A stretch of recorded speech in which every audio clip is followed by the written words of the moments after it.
স্ত্রীকে বাসর ঘরে রেখে জিহাদের ময়দানে শহীদ হওয়া মুসলিম জাতি কখনোই নারী লোভী হতে পারে না।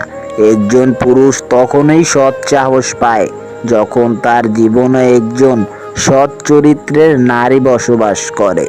ঘরের মধ্যে তুমি যত ইচ্ছে কাঁদো, কিন্তু দরজা সবসময় হাসি মুখে খুলবে।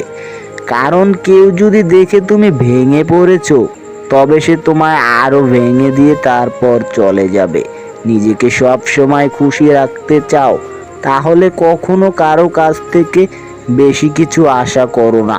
ভদ্র ভাষা আর নম্র ব্যবহার করলে মূর্খরা ভাবে লোকটি দুর্বল, কিন্তু আসলে সে জানে না এই গুণটি অর্জন করা কত কঠিন।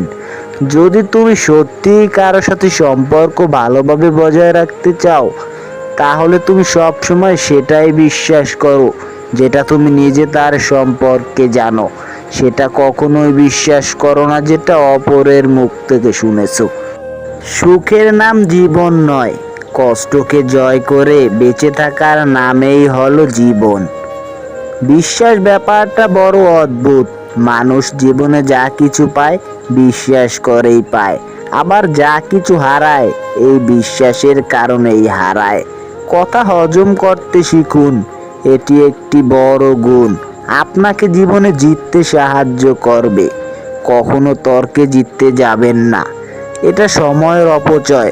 আপনাকে যারা বিশ্বাস করে না তাদের চিন্তা বাদ দিন, নিজেকে বিশ্বাস করুন। নিজের প্রতি বিশ্বাস আপনাকে সবার মাঝে বিশ্বাসী করে তুলবে। একটি বই 100টি বন্ধুর সমান, কিন্তু একটা প্রকৃত বন্ধু পুরো লাইব্রেরির সমান। সত্য কখনো দাবি করে না যে সে আমি সত্য, কিন্তু মিথ্যা সবসময় দাবি করে সে সত্য।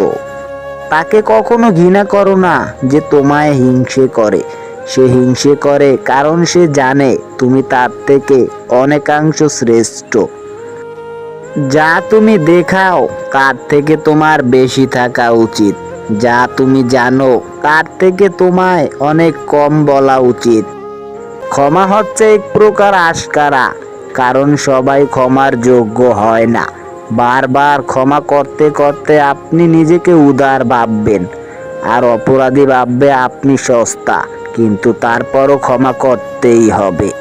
এই পৃথিবীতে কেউ তোমার খোঁজ ততক্ষণ পর্যন্ত নেবে না যতক্ষণ পর্যন্ত তুমি তার প্রয়োজন না হও।